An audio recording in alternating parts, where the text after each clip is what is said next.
Bismillahirrahmanirrahim. Alhamdulillahi Rabbil Alamin. Ar-Rahmanir-Rahim. Maliki Yawmiddin. Iyyaka na'budu wa iyyaka nasta'in. Ihdinas siratal mustaqim.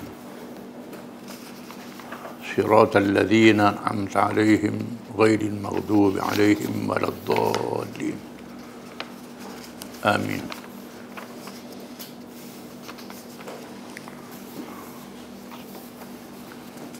والصلاة والسلام على رسول الله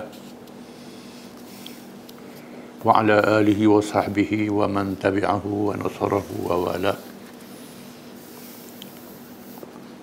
ربنا زدنا علما warzuqna fahman wa hikmah.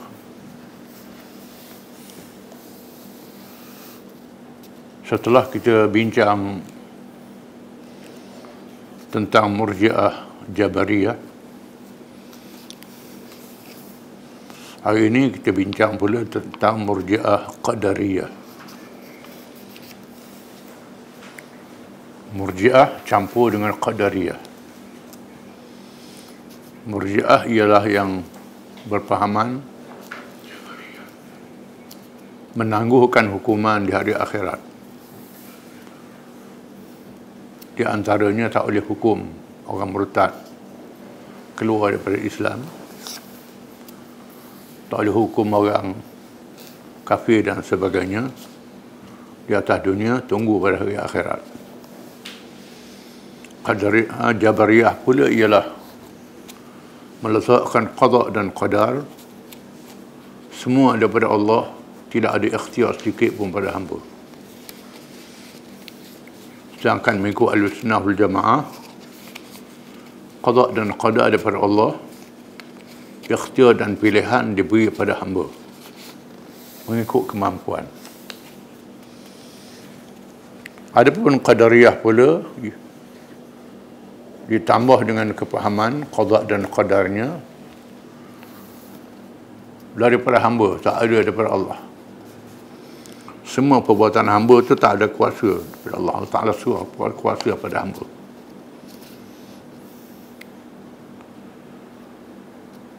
Terdapat golongan yang lain di kalangan Murji'ah yang memberi penekanan kepada masalah iman, irja' dan qadar. Golongan ini berpecah kepada beberapa mazhab seperti berikut. An-Najjariyah, pengikut seorang yang bernama Al-Husain bin Muhammad An-Najjar. Di antara ajarannya ialah yang pertama, kuasa hamba yang dinamakan usaha boleh memberi bekas. Perbuatan hamba boleh memberi bekas. Orang berniaga mesti untung, tak ada rugi lah. Kalau ikut pahaman ini lah, berobat mesti sembuh, seolah-olah begitu. Ini bercanggah dengan apa yang berlaku dalam kenyataan. Yang kedua, menafikan ru'yatullah dengan nyata pada hari kiamat nanti. Menafikan adanya diberi oleh Allah Ta'ala dalam syurga, boleh melihat Allah Ta'ala dengan sifat yang tak sama dengan makhluk, berdasarkan kepada Al-Quran dan hadis. Ila rabbiha nazirah, akan melihat wajah Tuhannya pada hari kiamat. Yang ketiga, menganggap kalam Allah itu baharu. Sifat kalam Allah Ta'ala itu baharu, bukannya qadim. Baharu artinya makhluk lah. Sedangkan sifat Allah Ta'ala adalah sifat Allah Ta'ala pada zatnya, tak sama dengan makhluk. Yang keempat, iman itu ialah tasdik sahaja, percaya sahaja, tak perlu ikrar dengan lidah, tak perlu beramal, jadi orang yang beriman. Kemudian golongan ini berpecah kepada beberapa mazhab lagi. Pecah pula akhirnya. Iaitu Al-Barghusiyah, Az-Za'faraniyah dan Al-Mustadrikah. Ini pecahan-pecahan yang kecil. Tak boleh dihurai, maka maksud. Seterusnya Al-Jahmiyah. Kumpulan Al-Jahmiyah. Pengikut seorang bernama Jaham bin Safwan yang lahir di Khurasan. Khurasan ialah wilayah Islam zaman dahulu. Merangkumi sebahagian Afghanistan, sebahagian Iran, sebahagian Azerbaijan. Khurasan. Dan membawa ajaran sesat di sana, di Khurasan. Di antara ajarannya ialah Al-Jahmiyah ini ialah pada awalnya menimbulkan pahaman Jabariyah, qada dan qadar, tak ada ikhtiar pada hamba. Kemudian memasukkannya dengan beberapa pahaman Mu'tazilah dan Qadariyah. Dia tinggal Jabariyah jadi Mu'tazilah dan Qadariyah. Yang kedua, menafikan sifat-sifat Allah. Allah Ta'ala tak ada sifat. Katanya kalau Allah itu mempunyai sifat, maka samalah ia dengan makhluk. Allah Ta'ala tak ada sifat, sama dengan makhluk. Sedangkan sifat Allah Ta'ala tak sama dengan makhluk. Disebut dalam Quran dan hadis. Yang ketiga, syurga dan neraka itu akan binasa. Tidak selama-lamanya. Jadi ada kiamat pula pada itu. Sedangkan Quran mensabitkan khalidina fiha abada, kekal selama-lamanya. Seterusnya kumpulan Al-Bakriyah. Pengikut Bakar bin Ukhs Abdul Wahid. Dan menurut pengarang Al-Mizan, Bakar bin Ziyad Al-Bahili. Di antara ajarannya ialah mencipta hadis palsu dengan menyandarkannya kepada Abdullah bin Mubarak rahimahullah.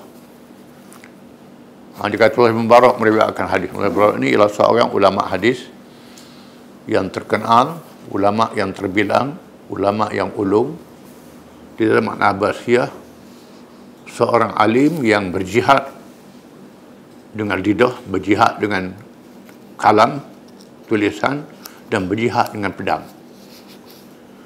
Berjihad di medan perang. Berjihad semua. Ini seorang alim yang hebat, dikenali Amirul Mu'minin fil hadis, raja dan ilmu hadis. Dihormati oleh masyarakat. Dia pernah menulis surat kepada Al-Fudayl bin Iyad, rakan dia, seorang yang kuat dalam tasawuf, dalam fiqh, mengajar di Masjid Mekah. Di Masjid Mekah, Fudayl bin Iyad ini zaman Abbasiyah juga. Dia tulis syair yang terkenal kepada Fudayl bin Iyad, menggalakkan supaya berjihad fi sabilillah. Jangan mengajar saja. Duduk mengajar di masjid je buat ibadat, tak berjihad. Syair yang terkenal yang Abdul Haramain al-Absartana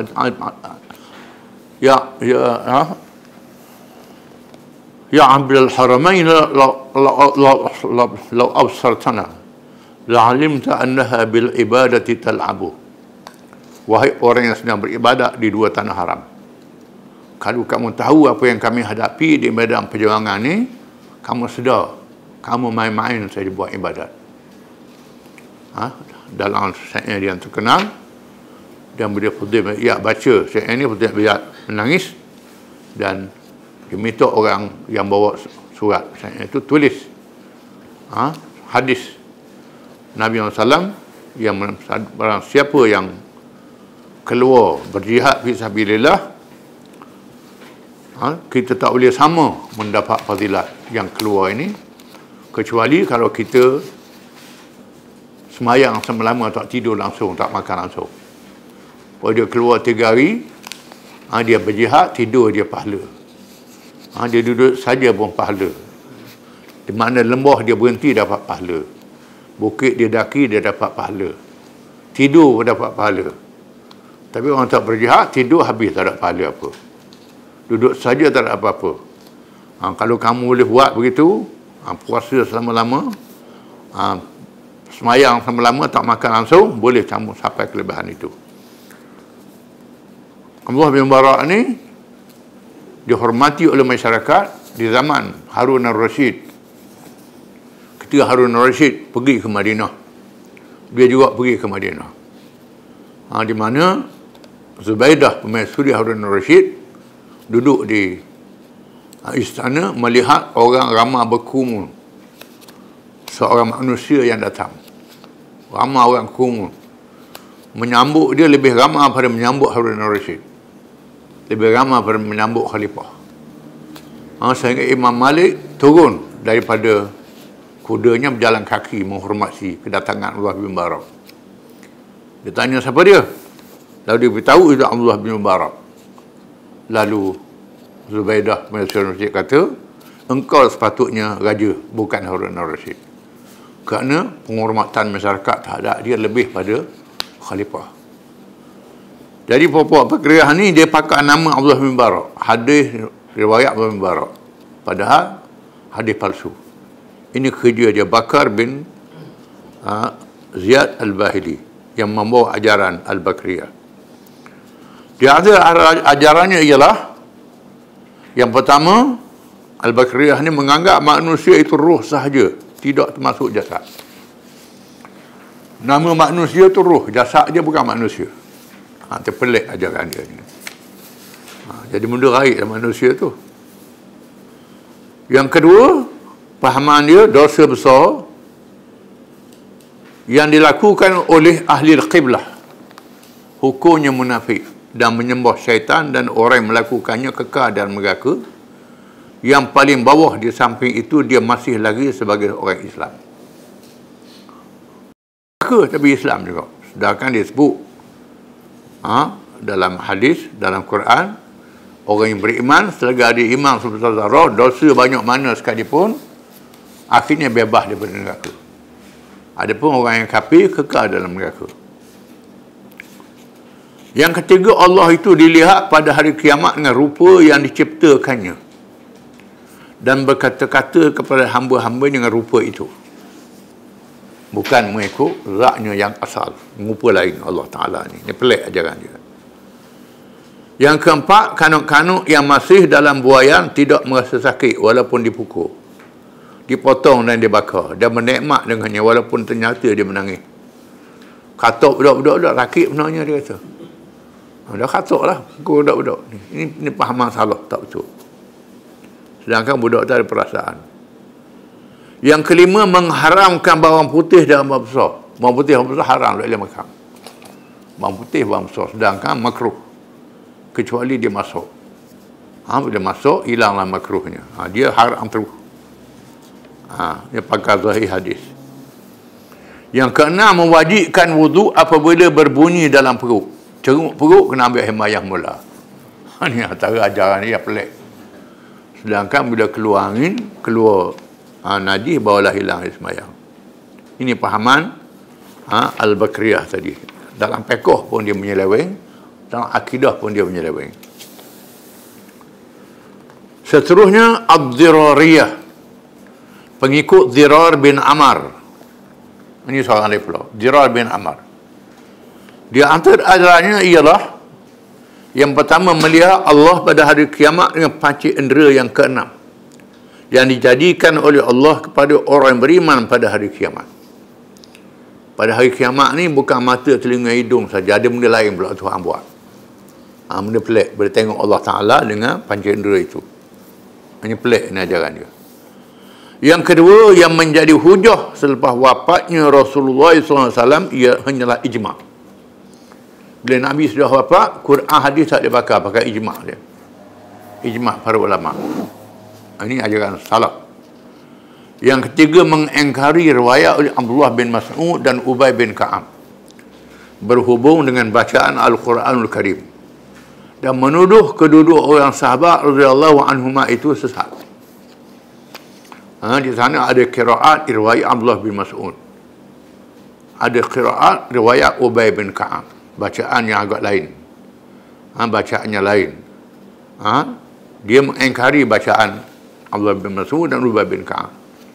Dan Abdullah bin Mas'ud ini ialah seorang sahabat yang dikasihi oleh Nabi SAW. Dia anggap ulama dalam kalangan sahabat, orang alim dalam sahabat, meriwayatkan Quran dan hadis. Ubay bin Ka'ab ni pula ialah seorang sahabat yang alim dalam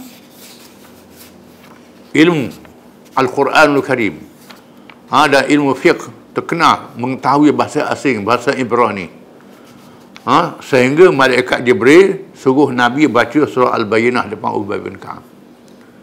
Jibril kata, wahai Muhammad, Tuhan suruh engkau baca Quran depan Ubay bin Ka'ab supaya Ubay dengar, kerana menghormati ilmu Ubay bin Ka'ab. Tiba-tiba dia anggap orang ni sesat. Ini ajaran Dirariyah ni.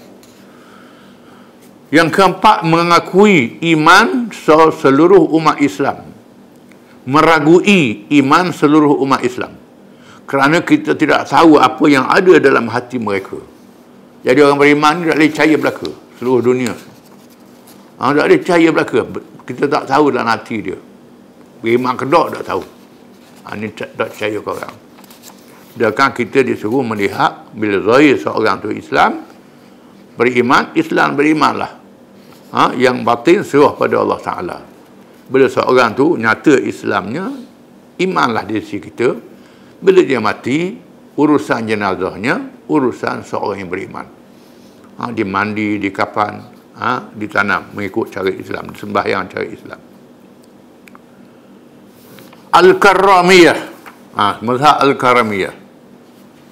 Mazhab ini pengikut Abdullah bin Muhammad Karram An-Naisaburi As-Sijistani. Naisabur ni bandar di Iran.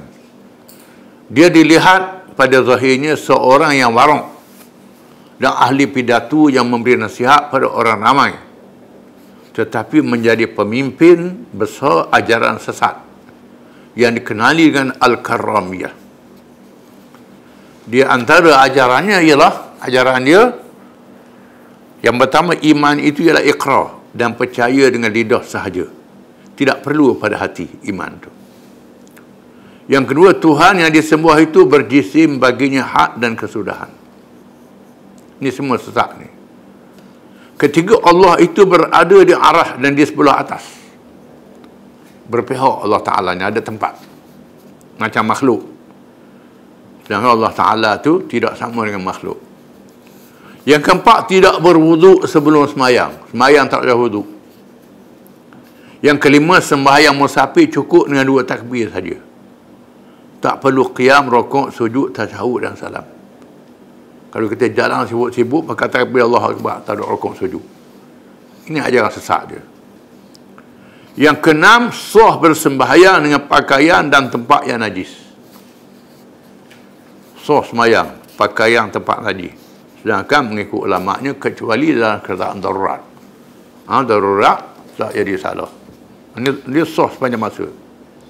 Yang ketujuh, sembahyang fardu, puasa dan haji tidak perlu niat. Sembahyang tak perlu niat, pakai begitu saja je. Yang ke-8, memandi mayat dan sembahyang ke atasnya sunat saja. Mandi, sembahyang jenazah sunat kata dia. Yang ke-9, wajib ma'rifatullah itu dengan amal. Dengan amal. Bila seorang tu beramal, kenal Allah Ta'ala, walaupun jahil. Yang ke-10, mengharuskan adanya 2 imam dalam satu masa. Sedangkan mengikut fiqh siasahnya, orang Islam perlu 1 pemimpin, tak boleh 2 pemimpin. Kemudian Al-Ubaidiyah, pengikut Ubaid Al-Kumaid. Di antara ajarannya ialah, yang pertama, Allah itu berupa manusia, kata dia. Buat tokong lah. Ini. Yang kedua, seseorang hamba itu apabila mati di atas tauhid, maka dosa dan maksiat yang dikerjakannya tidak menyebabkan apa-apa mudarat kepadanya. Tak maksud neraka tu. Ini.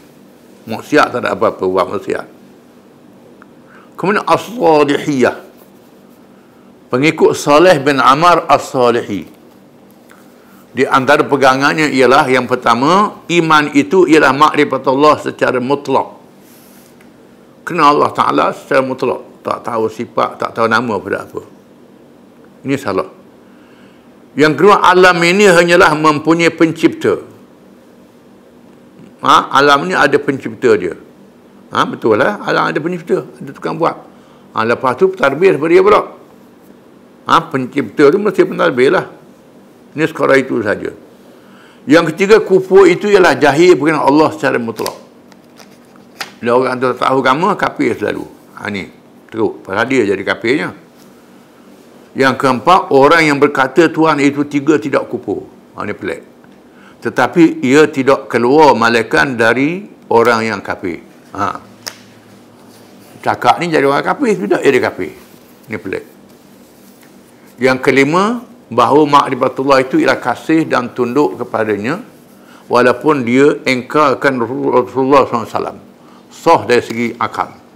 Iman serta orang itu pada Allah walaupun dia tidak beriman kepada Rasulullah SAW. Percaya pada Allah cukup, tak percaya Nabi kepada apa. Sedangkan rukun iman tu wajib beriman pada Rasul, pada kitab, malaikat dan seterusnya. Yang keenam, sembahyang itu bukannya ibadat. Dan tiada ibadat malaikat beriman kepadanya, iaitu makrifatnya, kenanya yang tiada lebih dan tiada kurang.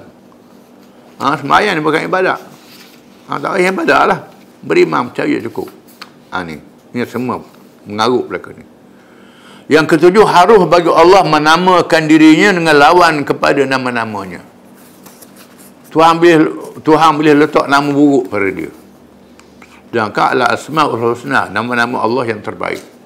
Tak ada pada buruk nama Allah Ta'ala. Ini bila letak nama yang buruk pada Allah Ta'ala. Ini semua mengarut mereka ni. Wallahu a'lam.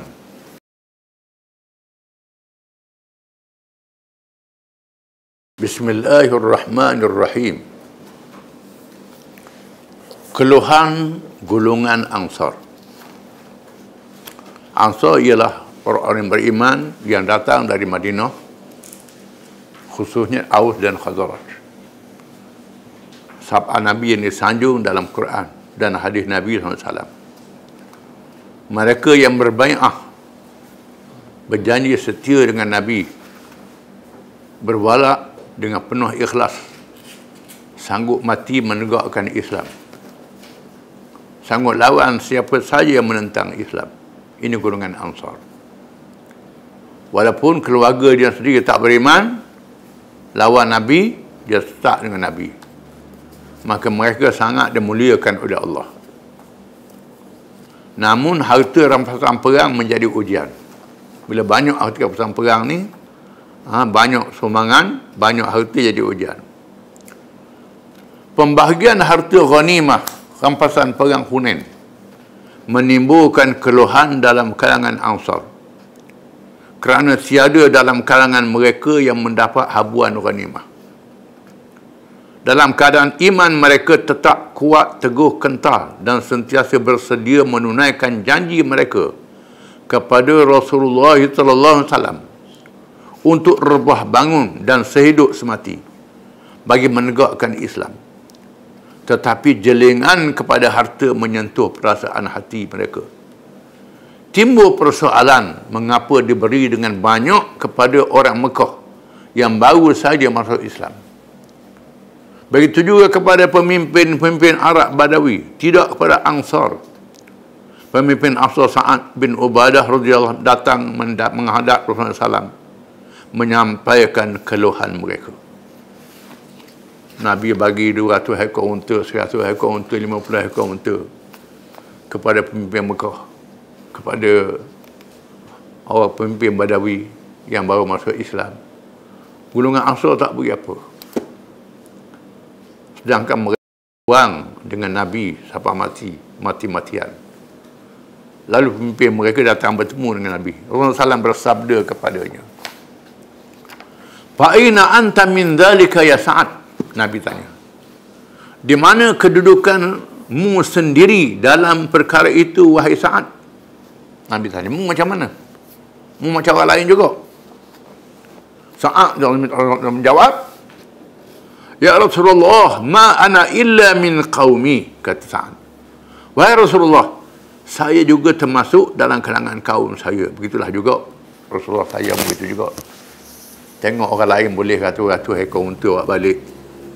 Kami tangan saja je, tak dapat apa. Rasulullah SAW memerintah supaya dikumpulkan mereka semua di satu tempat tanpa ada orang lain. Nabi suruh kumpul puak Ansar, jangan ada orang lain. Setelah mereka semua berkumpul, maka berlakulah perkara menyayak hati. Penuh pengajaran yang dicatatkan oleh para ulama hadis dalam sirah seperti berikut. Ulama hadis meriwayatkan, "Fahamidallaha wa athna alaihi bima huwa ahluh. Thumma qala ya ma'syaral ansar, ma maqalatu balagatni ankum wajdatun wajadtumuha alayya fi anfusikum alam atikum dalalan fahadakumullahu bi wa alatan fa'agnakumullahu bi wa a'daan fa'allafa baina qulubikum qalu bala bala Allah wa rasuluhu amannu afdal. ثم قال ألا تجيبوني يا معشر الأنصار قالوا بماذا نجيبك يا رسول الله لله ولرسوله المنة والفضل أي وفي لفظ قالوا يا رسول الله يا رسول الله وجدتنا في ظلمة فأخرجنا الله بك إلى النور ووجدتنا على شفا جرف من النار فأنقذنا الله بك ووجدتنا ضلالا فهدانا الله بك فرضينا بالله ربا وبالإسلام لنا محمد نبيا فعل ما شئت فأنت يا رسول الله في حل قال إذن والله لو شئتم لقلتم فصدقتم أتيتنا مكذبا فصدقناك ومخذولا فنصرناك وطريدا فآويناك وعائلا فأغنيناك فقال الأنصار المن لله ولرسوله والفضل علينا وعلى غيرنا فقال ما حديث بلغني عنكم فسكتوا فقال ما حديث بلغني عنكم فقال فقهاء الأنصار أما رؤوسنا فلم يقولوا شيئا وأما ناس منا حديثة أسنانهم قالوا يغفر الله تعالى لرسول الله يعطي قريشا ويتركنا وسيوفنا تقتل من دمائهم فقال صلى الله عليه وسلم إني لأعطي رجالا حديث عهد بكفر أتألفهم وفي رواية إن قريشا حديث عهد بجاهلية ومصيبة وإني أردت أن أجبرهم وأتألفهم أوجدتم يا معشر الأنصار في أنفسكم في لغاغة ألفت بها قوما ليسلموا أي ليحسن إسلامهم ويسلم غيرهم تبعا لهم ووكلتكم إلى إسلامكم الثابت الذي لا يزلزل ألا ترضون يا معشر الأنصار أن يذهب الناس بالشاة والبعير وترجعوا برسول الله إلى رحالكم ووالذي نفس محمد بيده لولا الهجرة لكنت رجلا من الأنصار وسلك الأنصار شعبا لسلكت شعبا شعب الأنصار اللهم ارحم الأنصار وأبناء الأنصار وفي لفظ فبكى القوم حتى أخضلوا لحاهم وقالوا رضينا برسول الله قسما وحظا ثم انصرف رسول الله صلى الله عليه وسلم وتفرقوا وقال حب الأنصار آية الإيمان وبغضهم آية النفاق وقال في الأنصار لا يحبهم إلا مؤمن ولا يبغضهم إلا منافق من أحبهم أحبه الله ومن أبغضهم أبغضه الله Wa qala lahum Allahumma antum ahabbun nasi ilayya, qalaha thalathan. Daripada Sirah Halabiyah. Maksudnya, setelah memuji dan memuja Allah dengan selayak-layaknya, kemudian bersabda, wahai golongan Ansar, apakah cakap kamu yang sampai kepadaku dan adanya rasa marah yang kamu dapati berada dalam diri kamu terhadapku? Adakah ketika aku datang kamu dalam keadaan sesat, lalu Allah memberi hidayah kepada kamu? Dalam keadaan fakir, Allah menjadikan kamu kaya. Dalam keadaan berpecah, Allah menjinakkan hati-hati kamu. Mereka menjawab, Ya Allah dan Rasulnya yang memberi kurnia dan kelebihan. Sesungguhnya Rasulullah SAW bersabda, mengapa kamu tidak memberi jawapan kepadaku, wahai golongan Ansar? Mereka menjawab, dengan apa kami menjawab kepada wahai Rasulullah? Allah dan Rasulnya yang memberi kurnia dan kelebihan. Mengikut satu riwayat yang lain, mereka menambah dengan berkata, wahai Rasulullah, engkau dapati kami dalam keadaan kegelapan sesat. Lalu dengan jasamu Allah mengurniakan cahaya petunjuk kepada kami. Dalam keadaan berada di tepi gunung gaung neraka, lalu dengan jasamu Allah menyelamatkan kami. Dalam keadaan sesat, lalu dengan jasamu Allah memberi hidayah kepada kami. Maka kami redha Allah Tuhan kami, Islam agama kami, dan Muhammad Nabi kami. Buatlah yang Rasulullah mahu, kamu bebas melakukan apa sahaja. Kata Nabi, Muhammad Absal kata, SAW bersabda, ingatlah demi Allah, kalau kamu mahu, nescaya kamu berkata, demi sesungguhnya kamu benar. Demi sesungguhnya kamu benar, tidak berbohong. Tidakkah engkau Rasulullah datang di tempat kami dalam keadaan dibohongi? Maka kamilah orang yang mempercayai. Dibiarkan kamilah yang menolongnya, dihalau kamilah yang memberi perlindungan. Mereka menjawab, kurnia adalah milik Allah dan Rasulnya, kelebihan bagi kami dan orang lain. SAW bersabda, apakah yang kamu cakap telah sampai ke pengetahuanku? Mu ada bercakap bagian-bagian.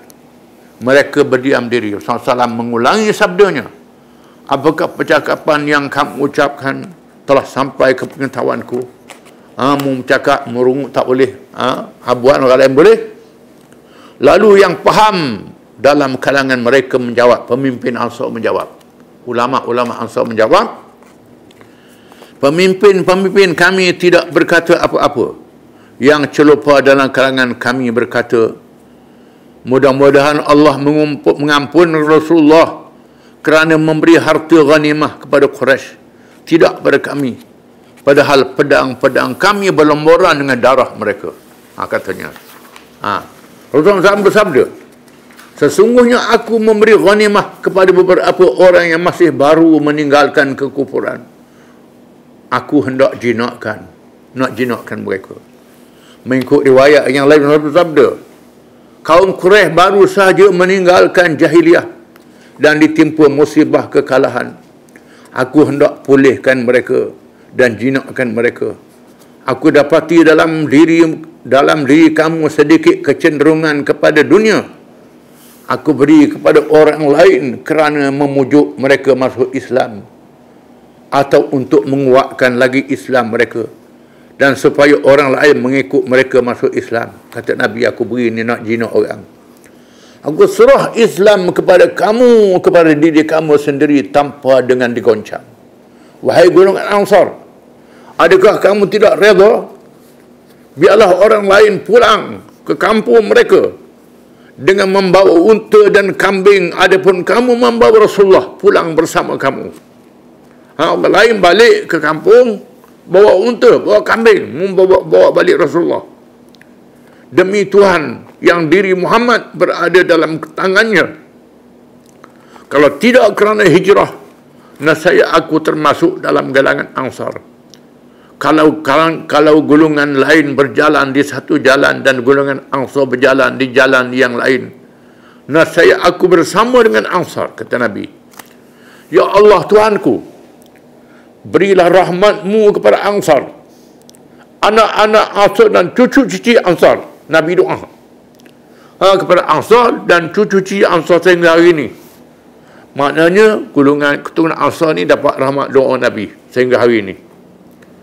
Dia mendengar ucapan itu, mereka menangis sehingga membasahi janggut dan berkata, kami redha dengan Rasulullah menjadi bahagian kami. Lalu Rasulullah SAW beredar dan mereka juga beredar.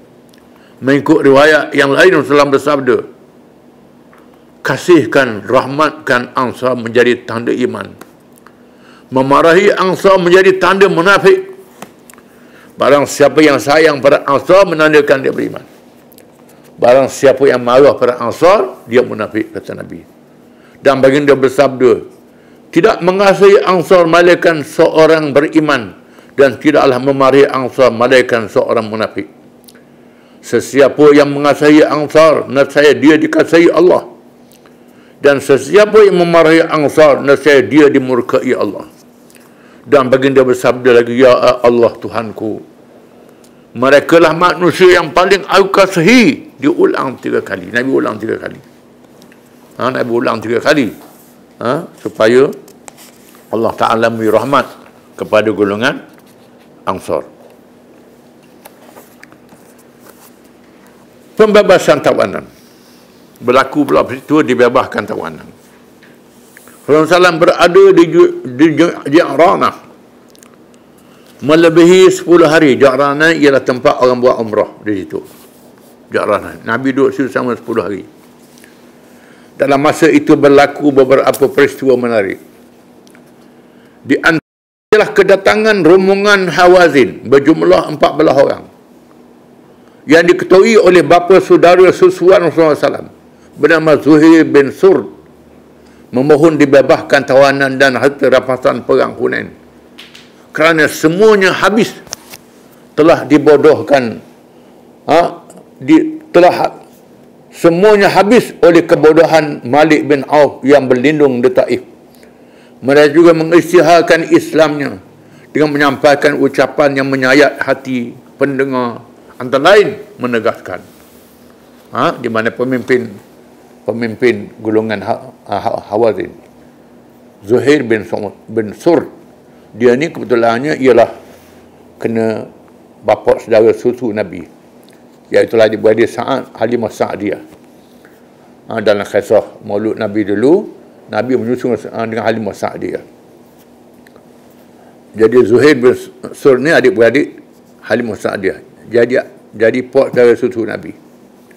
Dia menyampaikan ucapan, wahai Rasulullah, kami memohon agar dibebaskan tawanan keluarga perempuan yang pernah engkau menyusunya, di mana mulutmu pernah dipenuhi susunya.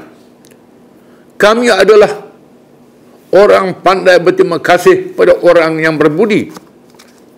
Berilah kemaafan kepada anak-anak kepada yang pernah engkau menyusu dengannya, kerana keampunan itu memberi nama yang masyhur. Dia pujuk Nabi. Kerana dia ambil tawan ni ialah anak beranak susu Nabi. Jawab Rasulullah SAW, in ahabbal hadisi ilayya asdaquh fakhtaru ihda ta'ifatain imma sabyu wa imma al-mal. Kata Nabi, sesungguhnya percakapan yang paling aku kasih ialah yang paling benar. Maka pilihlah dia antara dua perkara, sama ada tawanan atau harta.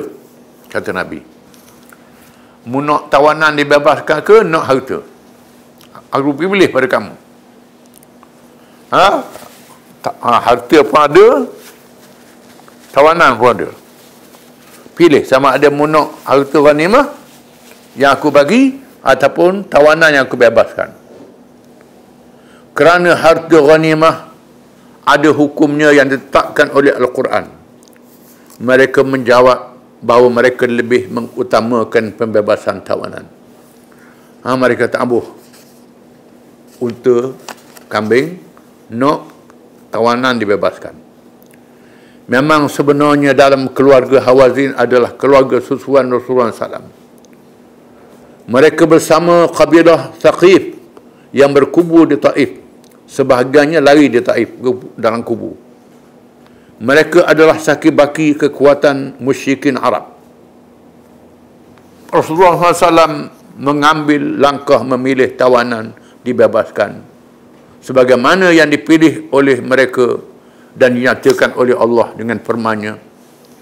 Disebut dalam Quran, فَإِذَا لَقِيتُمُ الَّذِينَ كَفَرُوا فَضَرْبَ الرِّقَابِ حَتَّى إِذَا أَثْخَنْتُمُوهُمْ فَشُدُّوا الْوَثَاقَ فَإِمَّا مَنًّا بَعْدُ وَإِمَّا فِدَاءً حَتَّى تَضَعَ الْحَرْبُ أَوْزَارَهَا ذَلِكَ وَلَوْ يَشَاءُ اللَّهُ لَانتَصَرَ مِنْهُمْ وَلَكِنْ لِيَبْلُوَ بَعْضَكُمْ بِبَعْضٍ وَالَّذِينَ قُتِلُوا فِي سَبِيلِ اللَّهِ فَلَنْ يُضِلَّ أَعْمَالَهُمْ.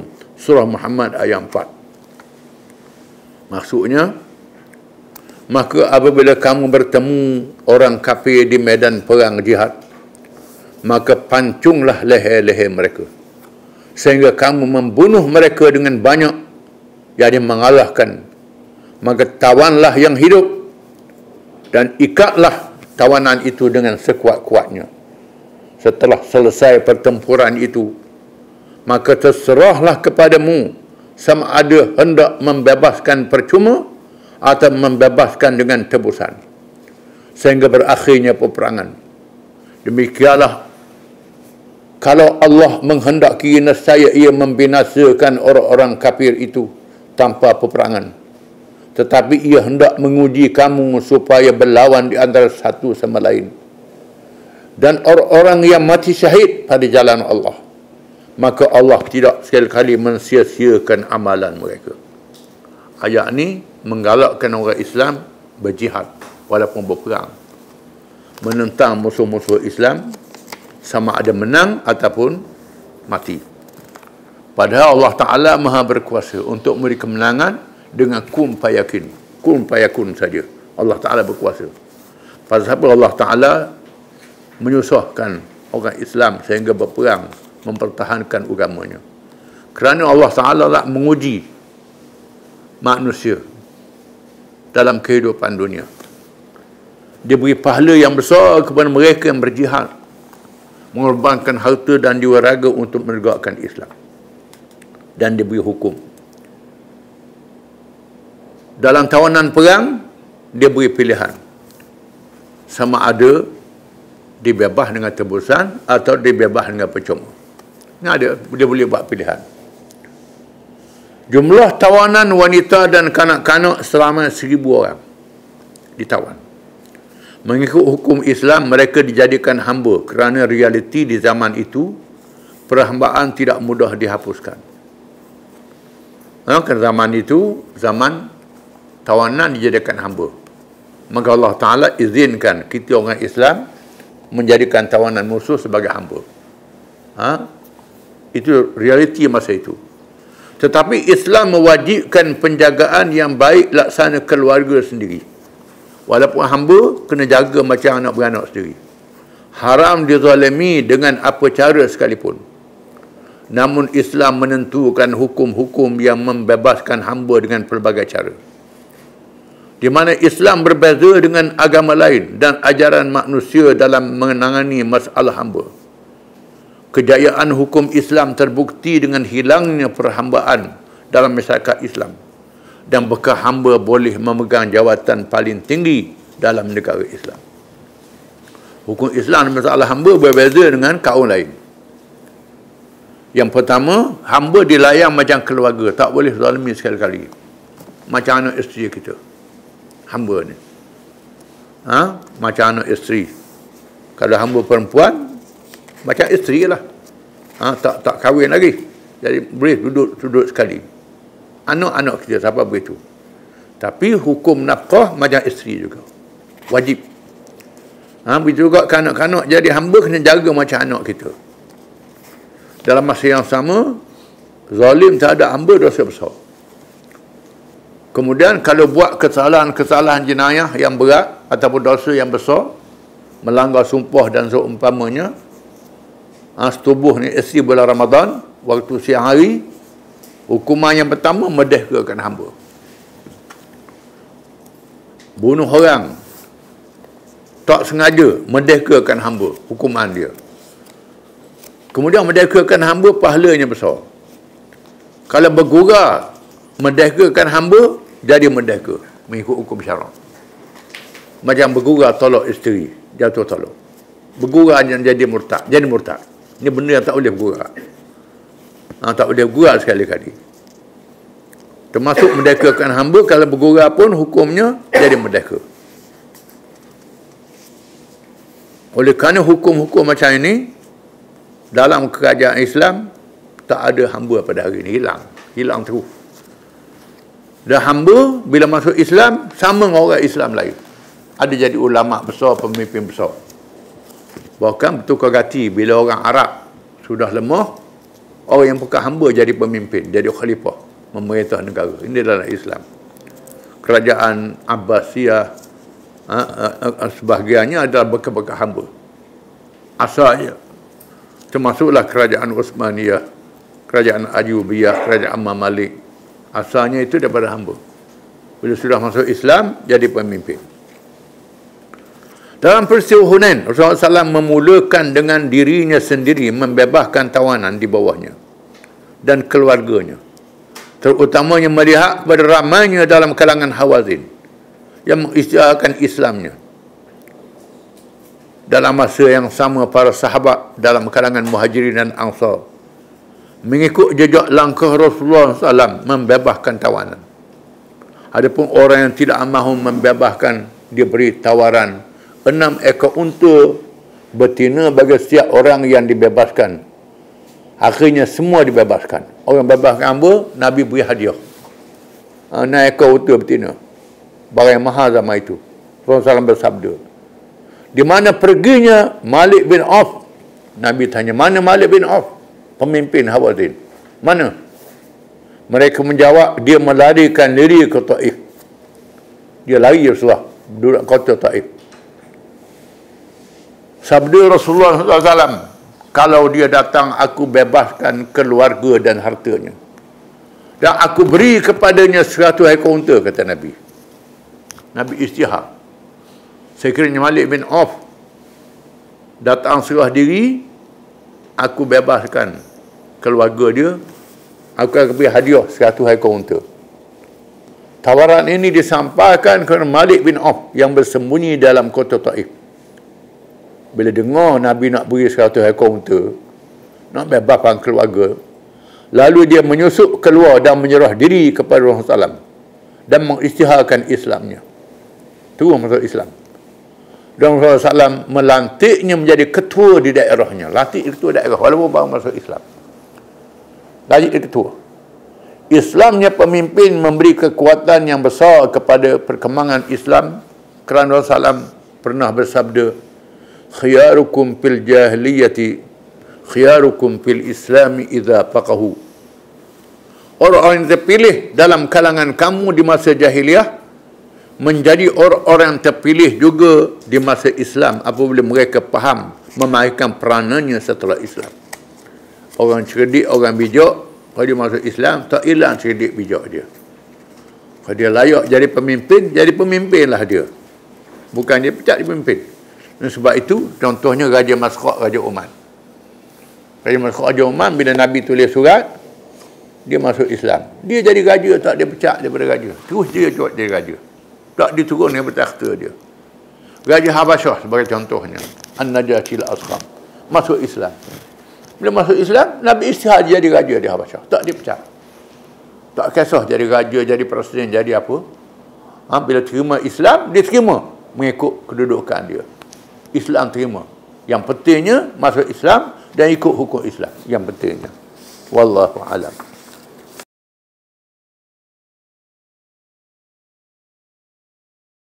أعوذ بالله من الشيطان الرجيم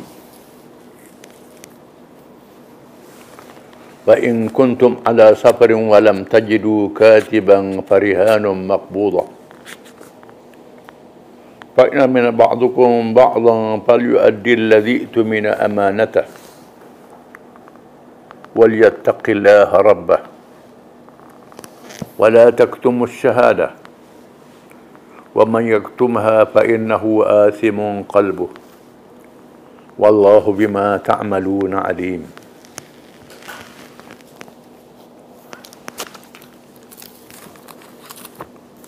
Maksudnya, dan jika kamu berada dalam musafir, lalu kamu berhutang atau memberi hutang yang bertempoh, sedang kamu tidak mendapati juru tulis, maka hendaklah diadakan barang gadaian untuk dipegang oleh orang yang memberi hutang. Kemudian kalau yang memberi hutang percaya kepada yang berhutang, dengan tidak payah bersurat saksi dan barang gadaian, maka hendaklah orang yang berhutang yang dipercayakan itu menyempurnakan bayaran hutang yang diamanahkan kepadanya. Dan hendaklah ia bertakwa kepada Allah Tuhannya.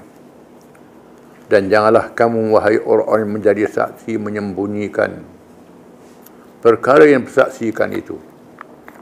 Maka sesiapa yang menyembunyikannya, maka sesungguhnya ia adalah orang yang berdosa hatinya. Dan ingatlah Allah sentiasa mengetahui akan apa yang kamu kerjakan.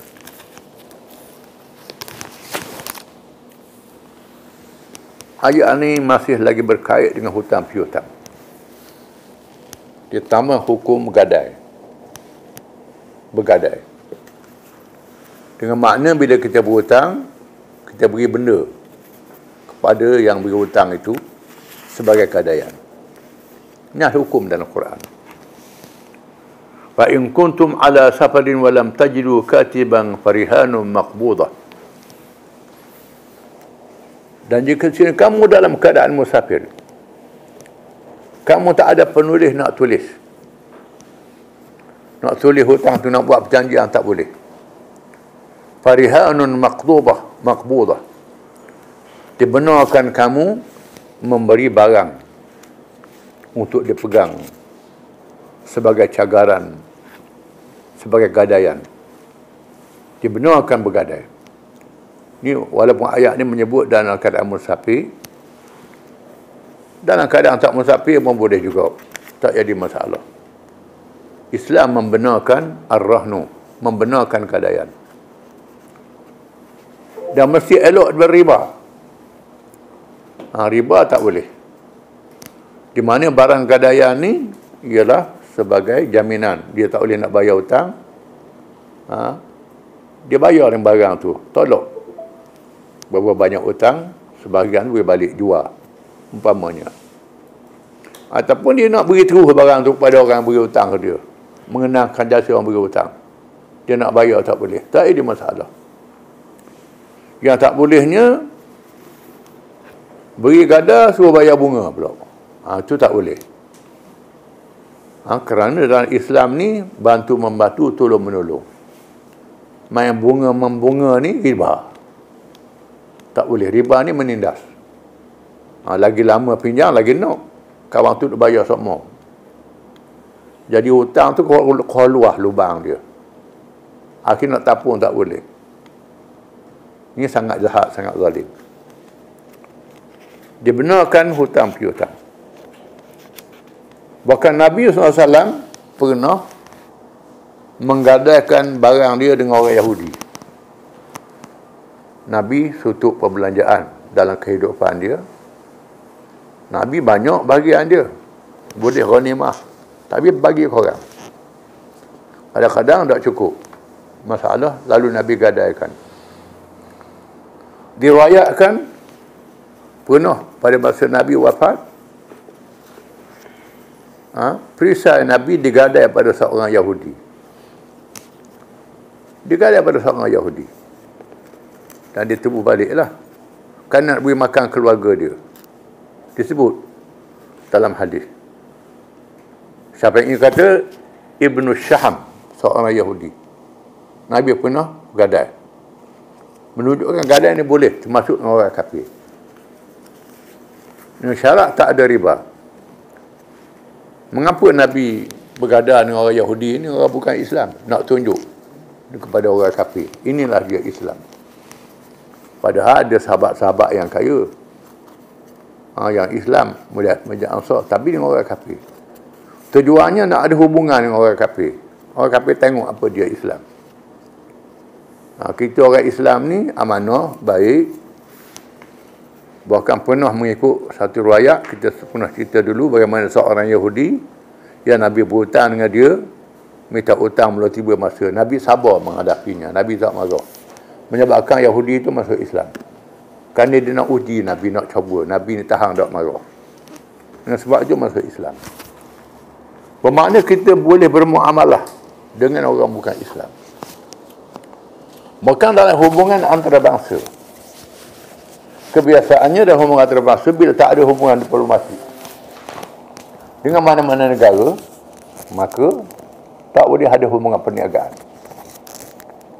Islam membenarkan kita mengalami hubungan dagang dengan individu-individu, dengan syarikat, di negara yang bukan Islam, walaupun kita tak ada hubungan diplomatik. Tak ada salah hubungan dagang. Jangan memberi kekuatan pada dia. Janganlah perniagaan tu buat beri kekuatan pada orang kafir. Tidak. Kerana kita dalam keadaan lemah nak membina kekuatan kita. Boleh. Tak ada orang Islam buat hubungan. Ataupun tujuannya nak memujuk orang kafir supaya masuk Islam. Tak jadi salah. Bukan merendah pada dia. Dan disebut al-musta'min ataupun al-mu'amman. Iaitu orang bukan Islam yang diberi tempoh keamanan dalam negeri Islam sekian-sekian masa. Dia benarkan dia masuk ke negeri kita dengan pasport, dengan visa. Sebagai peniaga, sebagai orang meniaga dan sebagainya dalam tempoh yang tertentu. Dia benarkan. Ini adalah hukum dalam fiqh. Tak ada masalah. Yang tak bolehnya, kita iktiraf kesalahan dia, iktiraf kezaliman dia, itu jadi salah. Macam hari ni ada negara Arab buat hubungan diplomatik dengan Israel. Iktiraf negara Israel, itu tak boleh. Iktiraf negara tak boleh. Nak berniaga dengan orang Yahudi tak ada salah. Tak ada salah. Itu kena beza antara dua perkara. Antara hubungan dagang kerana nak kontak dengan orang, nak berdiplomasi dengan orang, nak memujuk dia kepada Islam dengan cara damai. Yang tak boleh kita iktiraf kezaliman dia. Iktiraf kezaliman tidak boleh sekali lagi. Fa inna min ba'dukum ba'dhan falyu'addi alladhi tumina amanatah wa yattaqillaha rabbahu wa la taktumus syahadah. Maka jika sekiranya setengah kamu merasa aman terhadap setengah yang lain, tak payah gadai. Nak pakai beri berhutang begitu saja, tak ada salah. Tak ada apa. Tak boleh saksi, tak apa, pakai percaya begitu. Tak ada salah. Tetapi ingat, fal yu'addil ladzi itu mina amanatah. Hendaklah tunai amanah itu, tunai. Yang buat janji itu tunai. Hutang kena bayar hutang. Walaupun kita tak tulis. Wa yattaqillaha rabbah, dan takut pada Allah Tuhannya. Walaupun kita tak tulis, Tuhan tahu. Ini beza antara hukum Islam, hukum bukan Islam. Hukum bukan Islam ni bila tak tulis lah, tak ada apa lah. Cara dia mahkamah pun tak dia nak buat apa lah. Tapi hukum Islam ni walaupun tak tulis, malaikat ada. Malaikat ada kiraman katibin, tulis amalan kita. Tuhan tahu pada hari kiamat. Kulit kita bercakap, tangan bercakap, mu surah piti. Mu tak bayar. Beri berhutang, lepas tu tak mengaku pula.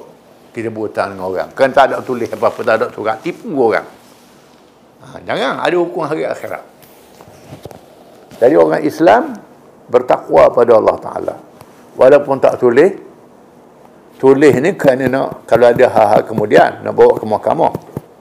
Kalau kita jadi tuan hakim sekalipun, bila orang cara depan kita jadi tuan hakim, tak ada kenyataan bertulis. Dia kata begitu, kita hukum begitulah. Hari akhirat tu hukum Allah Ta'ala. Serah pada Tuhan. Banyak kes Sayyidina Ali kehilangan baju rantai yang terkenal. Baju rantai. Sayyidina Ali nak pergi ke Siffin, perang, baju rantai jatuh. Orang Yahudi ambil. Sayyidina Ali balik, tengok orang Yahudi pegang baju rantai dia. Sengaja gitu duduk eleh-eleh depan dia. Ali kata, ni baju rantai aku. Yahudi kata, dok hak saya. Hak saya. Balah. Akhirnya bercara depan Syureh. Syureh Al-Kandi, Syureh yang terkenal. Seorang hakim yang adil. Syureh tanya, mana saksi Amirul Mukminin? Syureh kata, Sayyidina Ali kata, saksi saya asal dengan usia anak saya. Anak saya. Dengan Qambar, ketua polis dia. Tak cukup dua saksi. Asal usia anak, tak boleh. Tak boleh jadi saksi anak. Sayyidina Ali kata, tidakkah Nabi pernah bersabda, anak aku ni ahli syurga kan hari kiamat? Syureh kata, tu mahkamah hari kiamat, Amirul Mukminin. Ni mahkamah atas dunia. Sayyidina Ali kata, ambil semua baju tu. Yahudi pun masuk Islam. Ini kepunyaan Amirul Mukminin, ambil baliklah. Saya ambil sebenarnya. Ini hukum Allah. Ini hukum yang adil, ini hukum Islam. Hukum Nabi-Nabi. Mengucap juga masyarakat Saudi. Yahudi ni. Dia buat tu kerana nak sudi, nak coba Sayyidina Ali. Tunjuk depan dia, ini keadilan Islam. Menyebabkan orang kafir masuk Islam. Ni kita orang Islam ni pun lebih pada orang kafir lagi. Macam mana nak ajak orang bukan Islam masuk Islam? Itu silap kita lah. Banyak orang bukan Islam ni, dia masuk Islam kerana dia kaji hukum Islam, bukan tengok orang Islam. Hari ni banyak orang tengok orang Islam, dia tengok orang Islam, tak jadi nak masuk Islam, tengok perangai orang Islam. Zaman dulu orang Islam ni kuat berpegang dengan ajaran Islam, menyebabkan orang masuk Islam. Dan sebab itulah Islam yang datang ke Nusantara, alam Melayu ni bukan dengan perang, dengan peniaga. Orang Arab Hadramaut yang belayar datang berniaga di sini, orang sini Hindu. Dengan berniaga, bukan dengan syarah saja, menyebabkan raja masuk Islam, rakyat masuk Islam, habis orang Melayu ni masuk Islam. Sehingga dia anggap yang tak masuk Islam tu tak Melayu. Sampai begitu benar. Masuk Islam ni bukan dengan sebab perang, tidak. Paksa tidak, kerana melihat baiknya akhlak orang Islam di masa itu. Jadi Islam. Ini kita kena sedar. Termasuklah hukum hutang piutang ni. Menunaikan amanah dengan betul. Wala taktumus syahadah. Jangan sembunyikan penyaksian. Jadi saksi jangan sembunyi. Wa itu fa innahu asimun qalbuh. Barang siapa yang menyembunyikan penyaksian dia, maka jahat hati dia. Itu hati jahat. Setelah jadi saksi, bohong pula jadi saksi. Menunjukkan bahawa saksi yang bohong termasuk dosa yang besar. Wallahu bima ta'maluna alim. Dan Allah dengan apa-apa sahaja yang kamu amalkan, yang kamu buat, maha mengetahui. Bukan saja buat dengan anggota, buat dengan hati pun Tuhan tahu. Niat dan hati Tuhan tahu. Dengan itu orang Islam tak berani nak menipu.